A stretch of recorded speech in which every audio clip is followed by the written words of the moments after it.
Yellowstone just smacked us with another major death over the past 2 weeks. Yellowstone fans have suffered from an apocalypse of change. Don't look at me. That's what Taylor Sheridan called it. John Dutton is dead, and his fans have no idea how to process it. Some viewers stopped watching the series altogether. After all, what is Yellowstone without Kevin Costner? Other viewers broke out the corkboard and twine to put together conspiracies about John Dutton faking his own death. I don't see Costner returning. But at the same time, I couldn't tell you what happens next. Neither can Yellowstone. There are only 4 episodes left before the series, likely, ends forever, and I still feel like Sheridan is taking his sweet time. There are enough Texas flashbacks and placement for 6666 Ranch vodka to suggest that Yellowstone thought it had more time. I wouldn't fault you for asking why Yellowstone didn't just make one final episode, opposed to this strange back 9 of lukewarm episodes, and call it a day.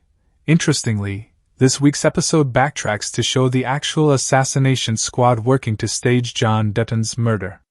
Beth Kelly Riley gasps as they fire the bullet. Though she's driving back from Texas, she feels the impact psychosomatically. Something's wrong, she tells Rip Wheeler, Cole Hauser, over the phone. At the same time, Case, Luke Grimes, wakes up from a nightmare. It wasn't a dream, he says. If we're entering the supernatural on Yellowstone, I'm here for it. Back in the present, Case travels to the coroner's office and orders a toxicology report. He watches over the doctor as she works, directing her to investigate the body as a potential homicide. They find abrasions on his toes, proving that he was dragged across the floor. The doctor also uncovers bruises on the back of his legs. This does show signs that he was forcibly restrained, she tells Case. He asks the right questions, and he receives the right answers. She changes the cause of death to undetermined, so that Case can reopen the case. I'm sorry I missed it, she tells him. You're supposed to miss it, Case responds. Next he investigates the murder weapon. It's a service pistol from the livestock office, meaning that security footage should show men breaking in to steal it. We may never find out who did it, but we can find out who paid for it, Case tells the detective. Then he drives to Jamie's, Wes Bentley, office and throws his adopted brother onto his desk like he's a wrestler. Jamie pleads for his life. He couldn't say anything in front of Beth last episode, but he says a lot once Case shows some force. Do you think I could do anything to our father? Jamie asks. How do I benefit from that? I'm out of the will, and there's no way back in now. Jamie, you just said last week that the next step was to amend John's will. I was as shocked as you are, he continues. I don't have family anymore. And yet I still fight to protect that place. Again, it's a weird thing to say when everyone knows that he's sleeping with the enemy. Case tells Jamie that he hopes he's speaking the truth. For your sake and mine. Some guy named Steve is sworn in as Montana's new governor. Not Steve Bullock, the real former governor of Montana. This Steve is a new character played by actor Gareth Williams. Steve's first course of action as governor is to immediately hold a meeting with Jamie about the future of the Dutton Ranch.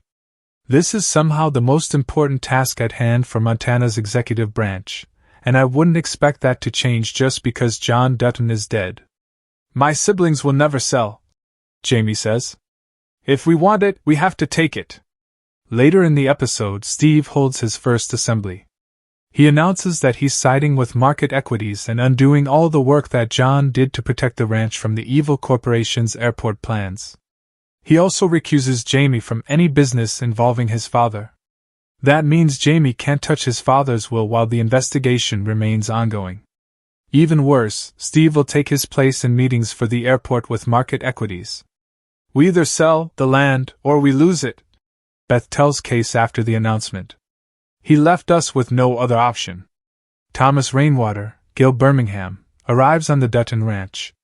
He complained about a pipeline poisoning his water supply in the mid-season premiere, but he was absent last episode. Now he might just be the Dutton savior. I'm available if you need help, Thomas tells Beth. There's no way this place stays whole, but how much of it can stay as it was? Pristine. The way it was when my grandparents walked it. Do you have a plan? Is there some way that we can expand the reservation into Dutton territory? Is that something that would even interest Beth? There is no preserving this place, she says. Just prolonging its collapse. Who knows what will happen to the ranch? Tourists can't even stay at the real Yellowstone Dutton Ranch anymore. So Beth promises to bury her father and the adversaries who destroyed his dream on the very same day. Speaking of her adversaries, Jamie and Sarah, Dawn Olivieri, panic when the detective reopens the case. New Governor Steve also orders Jamie to recuse himself from both the investigation and any business involving his father until the matter is settled. Jamie and Sarah bicker and slap each other before she leaves the house. Then assassins take her out. They pose as friendly neighbors asking for directions before they point a gun and shoot. Jamie hears the whole attack over the phone.